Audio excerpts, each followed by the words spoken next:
Olá, tudo bem? O Londrinense Pod está no ar. Eu, Suzy Bonfim. E eu, Thelma Lorza. Estamos com você agora para tratar de um assunto impactante e que é muito dolorido para todas as pessoas que estão envolvidas: o Alzheimer. Mas antes da gente começar, deixa aí o seu like, curta a nossa página, compartilhe, acione o sininho no YouTube e fique com a gente. E a nossa entrevistada hoje é Elaine Matheus, a fundadora do Instituto Não Me Esqueça e presidente da Federação Brasileira das Associações de Alzheimer. Bem-vinda, Elaine. Muito obrigada.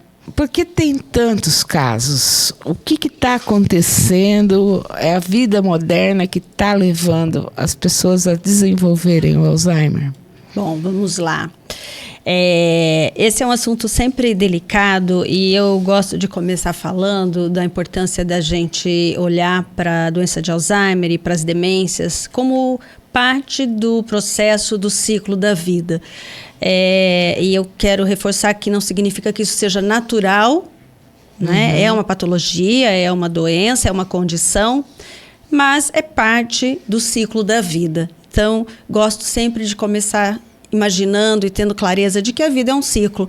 Nós nascemos, crescemos, envelhecemos e assim é para todos, né?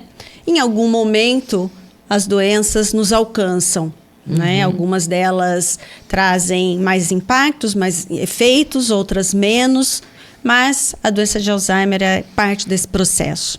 Hoje a gente sabe, os dados apontam que são cerca de 55 milhões de pessoas com demência no mundo.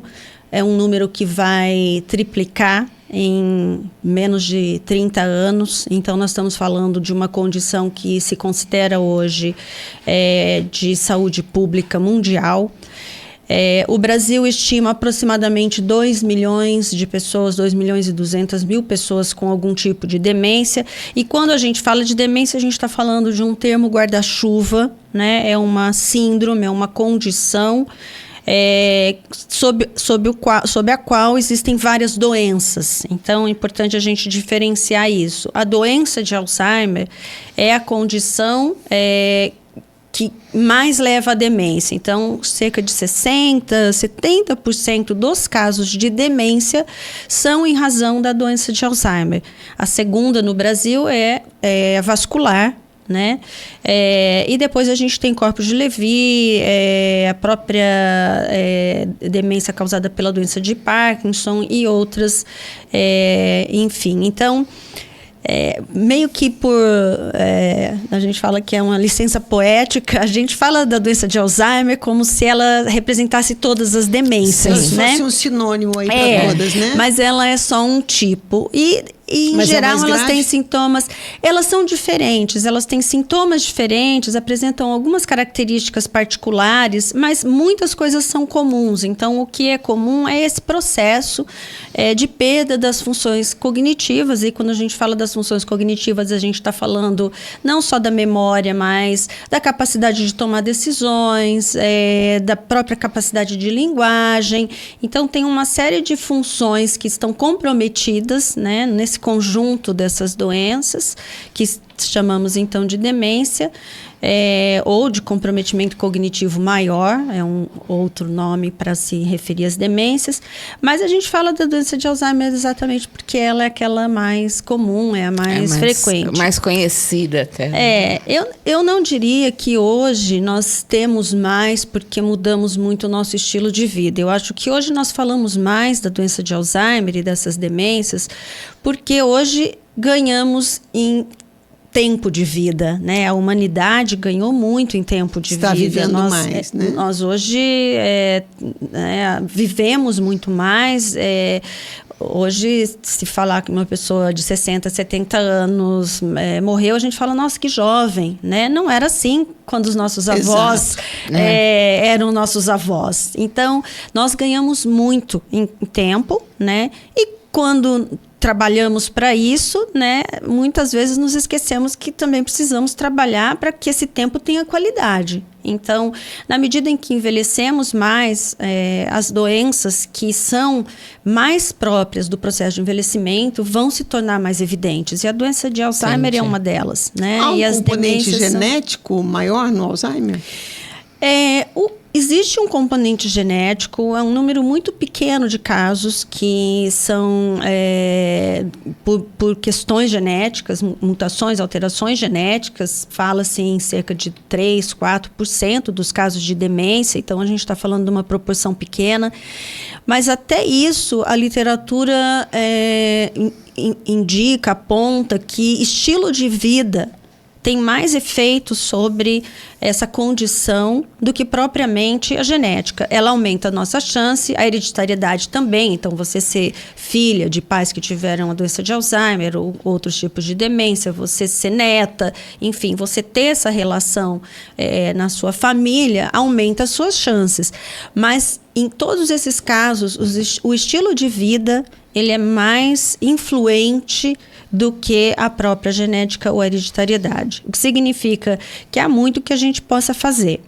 E sempre que eu falo isso, as pessoas me perguntam, nossa, então diz aí, porque se eu fizer tudo, quer dizer que eu não vou ter? Não. Se você fizer tudo, significa que talvez você diminua a sua chance, que talvez, se você tiver, ao invés de ter aos 70, você venha a ter aos 90, né? Então, significa que você está investindo na sua qualidade de vida ao longo desse ciclo. Então, de novo, né? Pensar que a gente cuida da nossa velhice desde quando a gente é jovem. Sim, né? Tem que ter essa consciência. Né? É como, gosto de comparar com um investimento financeiro que todo mundo aprende a fazer. Né? Nem todo mundo consegue fazer. Mas a gente aprende, ouve. Desde muito cedo. É importante guardar dinheiro, é importante poupar. Olha, vamos pensar no futuro. Agora não sei, INSS, quem aposenta, quem não aposenta, vamos fazer previdência privada. Nós somos ensinadas a olhar para a nossa vida financeira aqui hoje. Desde sempre. Daqui a pouquinho e lá na frente. Como é que eu quero chegar financeiramente aos 60, aos 70, aos 90? A gente precisa começar a pensar a mesma coisa que a gente pensa em relação ao dinheiro, em relação aos nossos afetos, às nossas relações, e em relação à nossa própria saúde. Então, com quem eu quero estar quando eu chegar aos 60, 70, 90, né? E com quem eu quero estar significa quais são as relações que eu vou cuidar, como eu vou cuidar das minhas relações, das pessoas. Né? Não adianta eu ser uma carrasca a minha vida inteira e depois chegar lá na frente, estou sozinha, chorando dentro de casa, falando pessoas. Ninguém me ama, ninguém me quer.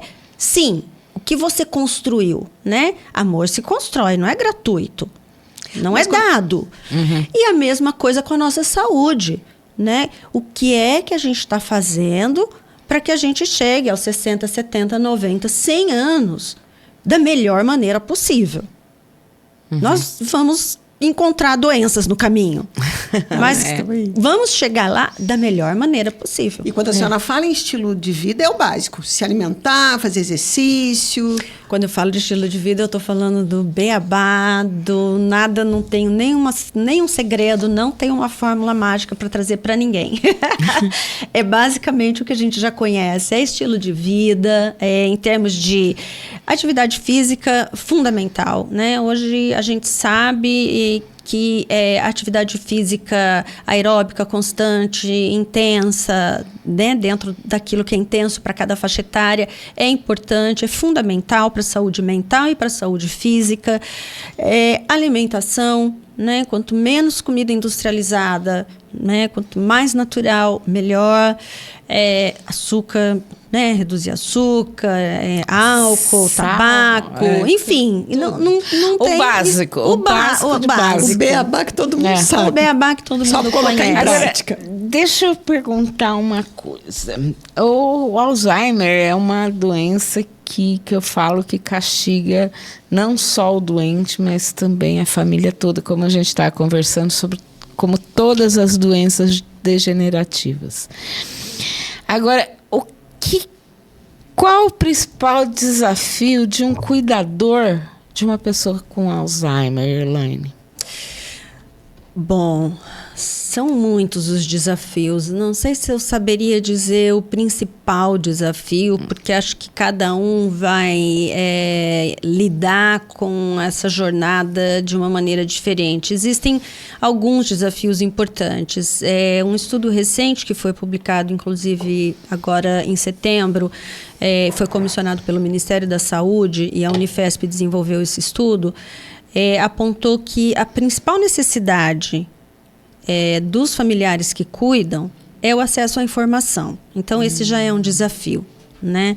Eu entendo que encontrar informação de qualidade, informação confiável e informação... Quando eu falo de qualidade, eu gosto sempre de pensar naquela informação que te traz possibilidades e caminhos, né? Eu acho que é isso que é a qualidade na informação. Não é só ser científica, mas ser bem comunicada, né?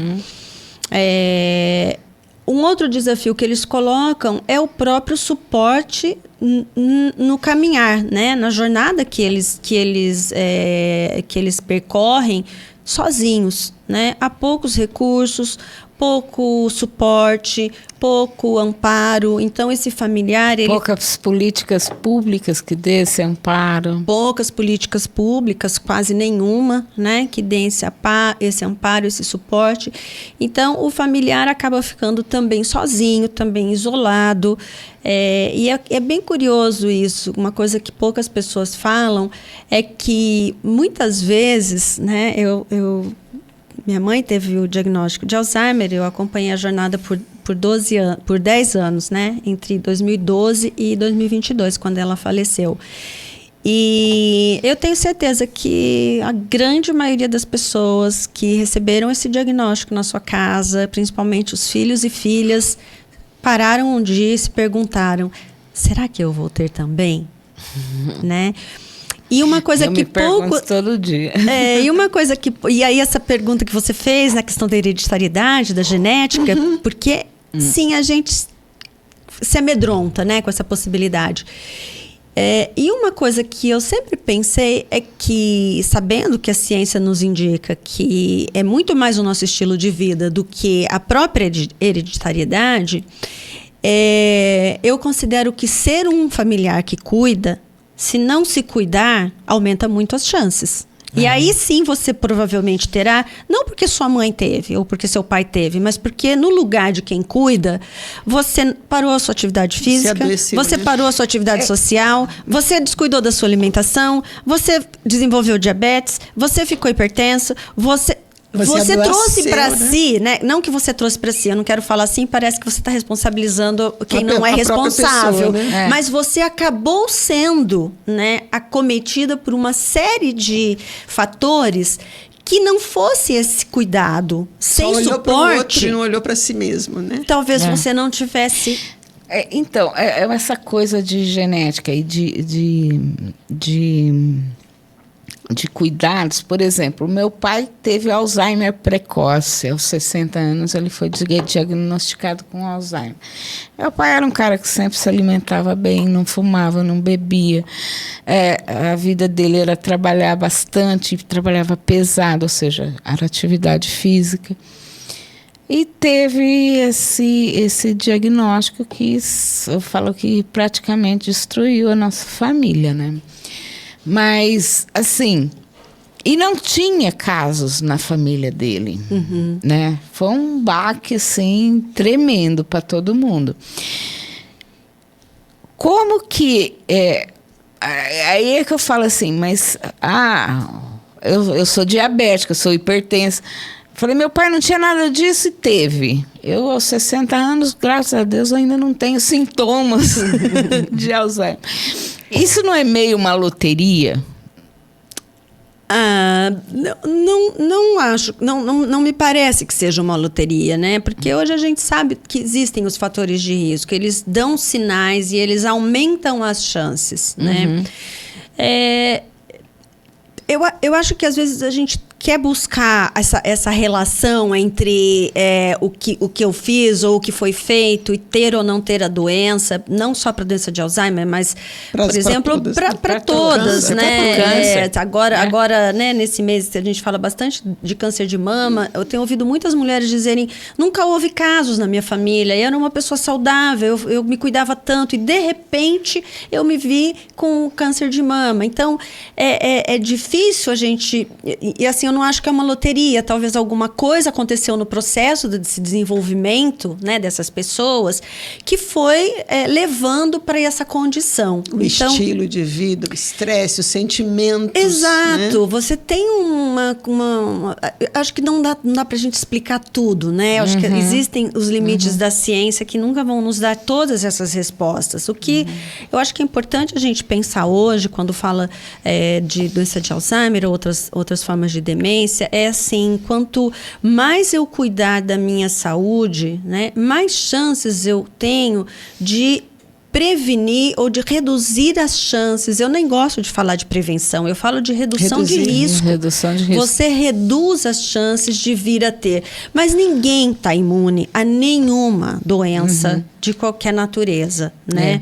E isso vai até para aquelas que são virais e que você está, às vezes, numa família, 3, 4 pessoas têm e você não teve, até essas que, enfim, vão se desenvolvendo lentamente ao longo de anos às vezes, da nossa vida, né? Até que elas se manifestam. Agora, você falou em sinais. Existe algum sinal que a gente deve ficar atento? Existem alguns sinais que vão dando pistas para a gente sobre possíveis diagnósticos, né? A memória é a mais conhecida, né, dessas dicas, dos sinais. A gente sempre fala bastante da perda de memória, e não é uma perda de memória como muitas vezes acontece para muitas pessoas, mas é aquela que começa a interferir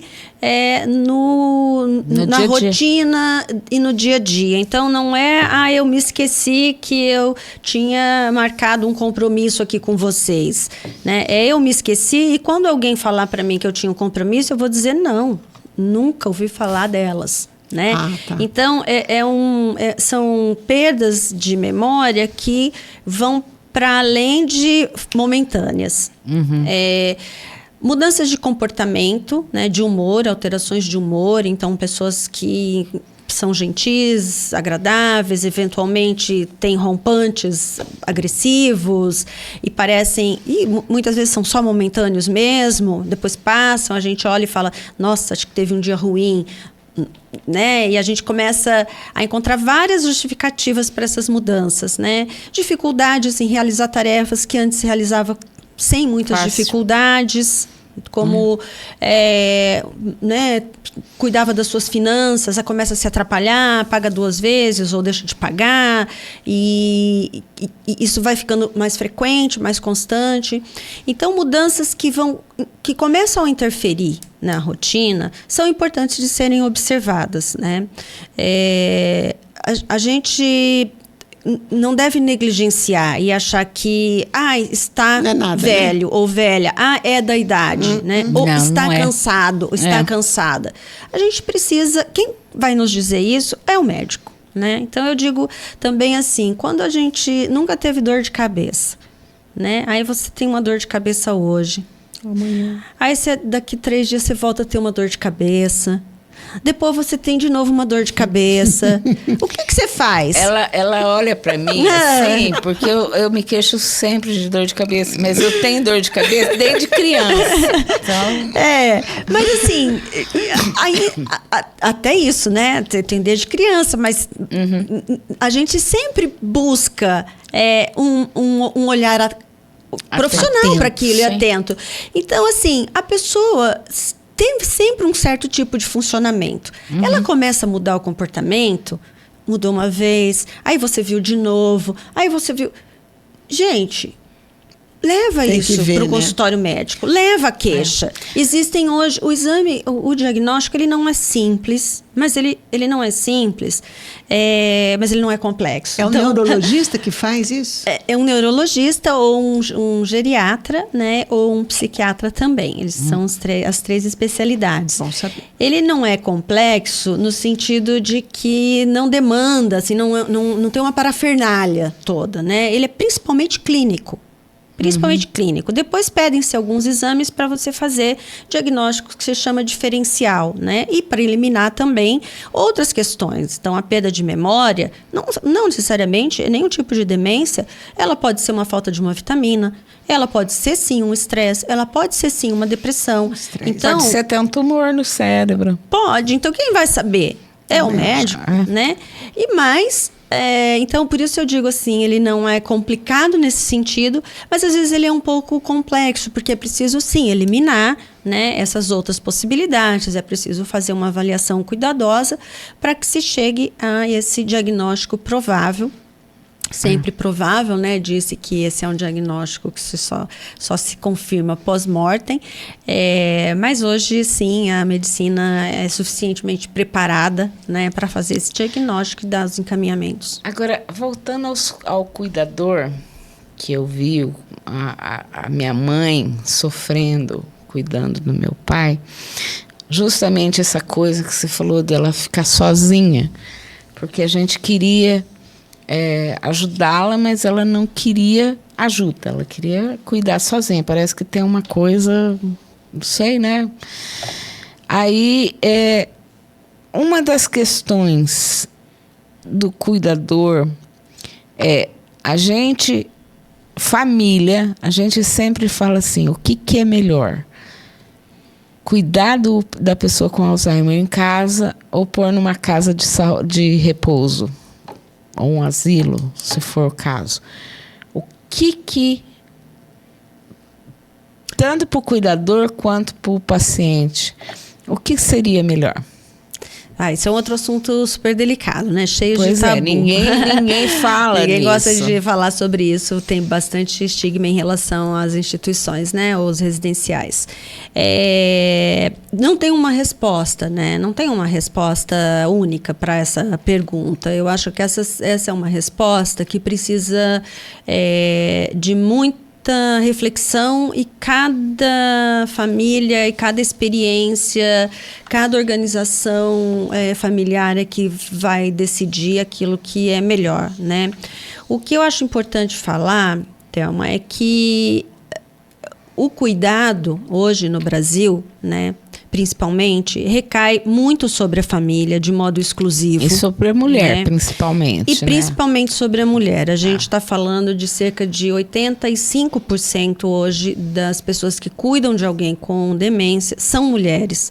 Mulheres que deixam o mercado de trabalho, mulheres que ficam 8, 10, 12, sua mãe, 17 anos cuidando de alguém nessa condição. Então, quando essa pessoa não está mais aqui, elas sequer conseguem se recolocar no mercado de trabalho.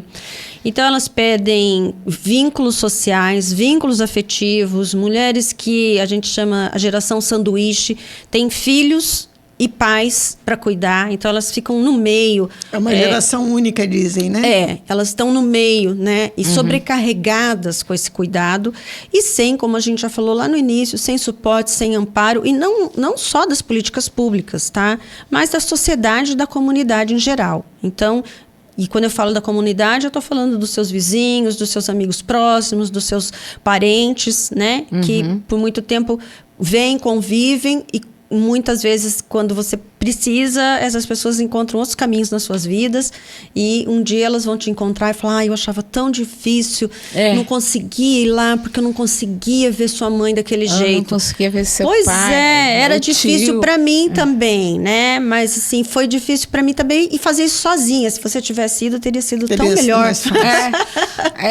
Agora, teria sido muito melhor se as famílias, se os vizinhos, se os amigos fossem visitar, não tanto o parente que está com Alzheimer, mas o cuidador. A pessoa que está cuidando. Vai lá, ela às vezes está precisando só conversar um pouquinho. Você falou sobre a questão da informação, que isso é muito complicado justamente quando a família descobre. Como é que o Instituto Não Me Esquece trabalha nessa questão e como é que se tem acesso ao Instituto, como é que as pessoas conseguem participar e ter esse apoio? Tá. Bom, o Instituto, ele nasce exatamente dessa necessidade, né? Já contei, minha mãe recebeu o diagnóstico, era uma pessoa super ativa, fazia muitas coisas, ainda trabalhava, tinha seu grupo de hidroginástica, fazia dança, muitas coisas. E muito rapidamente, né, a gente perdeu todos esses espaços de convívio que ela tinha. Por força da própria condição, ela também foi se retraindo, ela já não se sentia confortável, se sentia constrangida. E por muito tempo eu pensava, queria tanto um lugar onde eu pudesse ir com a minha mãe, fazer coisas com a minha mãe, com pessoas como ela, e ela se sentiria muito mais à vontade, e eu também me sentiria muito mais acolhida, porque as pessoas estariam passando pelas mesmas coisas que eu. Uhum. Então, o Instituto nasce desse desejo, né? E desde muito cedo a gente sempre quis pensar em ações também para quem tem o diagnóstico. Hoje, as associações de Alzheimer, em geral, no Brasil, elas trabalham bastante com os familiares, tem grupos de apoio, tem palestras e informações para os familiares. Mas o trabalho que nós fazemos aqui com a pessoa que tem o diagnóstico é um trabalho inédito, inovador no Brasil, em associações, né? E no serviço público, conheço Londrina e Volta Redonda. Então, e aí sim algumas universidades que têm nos seus hospitais universitários, né? Então, o que nós oferecemos lá são oficinas de estimulação biopsicossocial, a gente fala, porque não é só estimulação cognitiva, é estimulação social, afetiva, emocional e motora. Essas oficinas e o trabalho que nós realizamos é todo gratuito, nós temos suporte, né, amparo do município, recursos públicos do município e também trabalhamos com doações. Para as pessoas participarem, basta elas acessarem a nossa página no Instagram ou mesmo a nossa página digital. Ali tem um formulário e elas se inscrevem. Na medida que elas vão se inscrevendo, nós vamos chamando para uma entrevista inicial e elas passam a se habilitar para a vaga. Hoje nós temos já uma lista de espera, né? Então, nós trabalhamos com 120 famílias, atendemos 120 famílias e hoje esse é o nosso limite, vamos dizer. Então, nós temos uma fila de espera e na medida que a gente vai ampliando, essas famílias vão sendo chamadas. Elas não ficam desamparadas, porque nós temos os grupos de apoio, então as famílias podem vir aos grupos de apoio. As pessoas que têm o diagnóstico nos estágios iniciais e querem, são muito bem-vindas aos grupos de apoio. É importante que elas também tenham o seu espaço de escuta. Há muita dor, muita angústia, muito sofrimento, muita percepção, né, nos estágios iniciais daquilo que está se perdendo. Então, o grupo de apoio também é para eles. Nós temos grupo de terapia comunitária, que funciona um pouco como um grupo de apoio, mas ele tem uma dinâmica um pouco diferente, também para os familiares. Palestras para toda a comunidade, aberta, não precisa se inscrever, só chegar uma vez por mês na Associação Médica Cultural, no Calçadão, aqui perto da Concha Acústica. E essas oficinas, como eu disse, que são, então, para quem tem o diagnóstico. Uhum. Nós temos uma musicoterapeuta, uma psicopedagoga, uma psicóloga e fisioterapeutas que trabalham essas atividades, então, ali nos períodos da manhã e da tarde. E no site, institutonãomeesqueças.com? O site é Não Me Esqueças, tudo junto, sem acento, .org.br. Tá. E lá tem atividades como o livro que você trouxe, né? Sim, isso. Vamos falar um pouco desse material muito bacana. A gente criou esse material também pensando nessas famílias que não podem ainda estar conosco, mas elas já podem acessar tanto o conhecimento quanto atividades para fazer em casa. Então, nós criamos esses cadernos, a gente chama de cadernos, são 8 volumes, 4 deles são, a gente chama de educativos, são histórias fictícias de 3 famílias, né?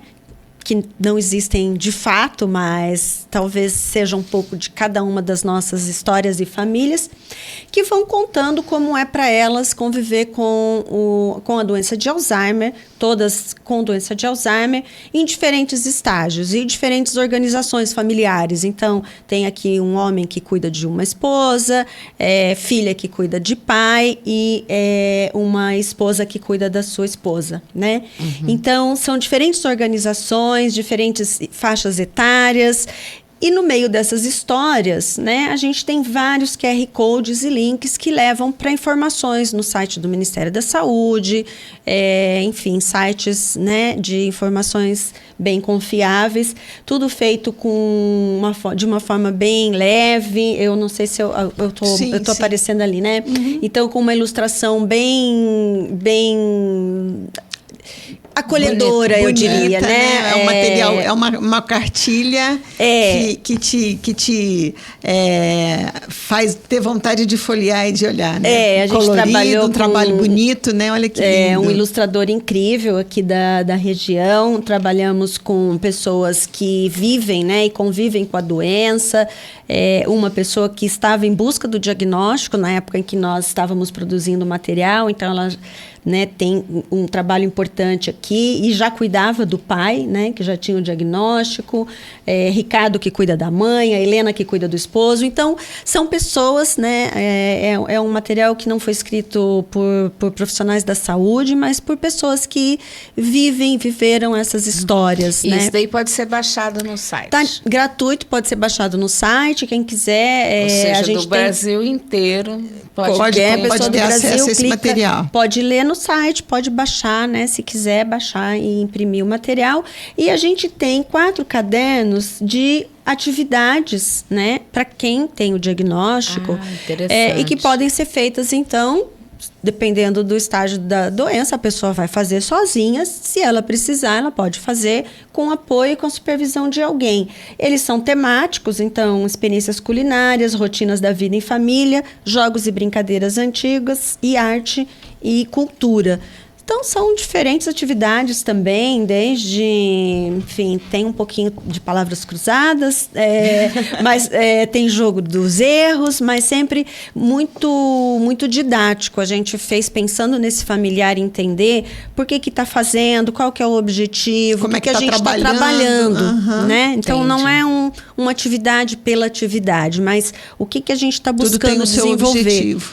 Isso é importante porque ajuda, inclusive, a entender onde estão as maiores dificuldades. Porque algumas pessoas vão conseguir fazer umas atividades muito facilmente e outras não tão facilmente. Isso significa que talvez aquilo que nós estamos trabalhando é o que está mais comprometido e que talvez requer uma atenção maior, por exemplo. Entendi. Existe alguma expectativa de tratamento para o Alzheimer? De cura? Que é o santo grau? O melhor tratamento é esse que nós oferecemos. As atividades. O melhor tratamento hoje são as terapias não medicamentosas. Os estímulos ao cérebro. Exatamente. Vida social, vida em comunidade, né? Então, assim, permanência na comunidade, não se excluir, não se isolar. Eu digo que quem deve se constranger, né, com o quadro da doença, não é quem tem a doença, é quem não sabe lidar com a doença. Essa pessoa, sim, deve se constranger muito, mas não quem tem a doença. Então, e a única maneira, né, da gente romper com esse estigma, com esse preconceito, é se colocando mesmo, é tendo coragem de sair e dizer, realmente, desculpa, eu não sei quem você é, eu estou com Alzheimer. Né? Eu acho que quando a gente entrar nesse movimento, que ainda vai algum tempo, mas alguns países que hoje conseguem fazer um diagnóstico nos estágios mais iniciais, já tem essas pessoas mais empoderadas para fazer isso, né? Para nós ainda no Brasil, o diagnóstico chega nos estágios já mais avançados. É difícil até a pessoa própria compreender a sua condição, né? Muitas sequer sabem, inclusive, a família não quer contar, protege, né? E o próprio profissional da saúde, às vezes, fala, mas não fala muito.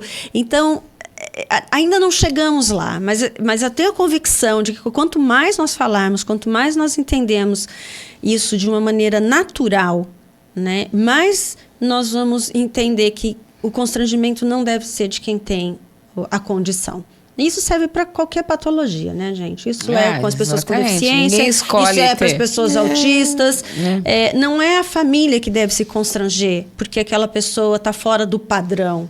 Né? É quem não sabe conviver e lidar. Essa pessoa precisa aprender bastante, né? Para entender que todos têm o seu lugar, né? Na sociedade, dentro das suas limitações, podendo fazer aquilo que eles podem fazer naquele momento que está dado para eles. Gente, o papo está bom, tem muita coisa ainda para falar. Porém, a gente vai convidar a Elaine para vir aqui uma outra vez para dar continuidade no papo, porque já deu o nosso tempo. Obrigada pela sua participação, Elaine. Eu vou falar um negócio, eu me emocionei muito, porque Alzheimer... Traz lembranças, né, minha amiga? Traz. Mas ele está bem.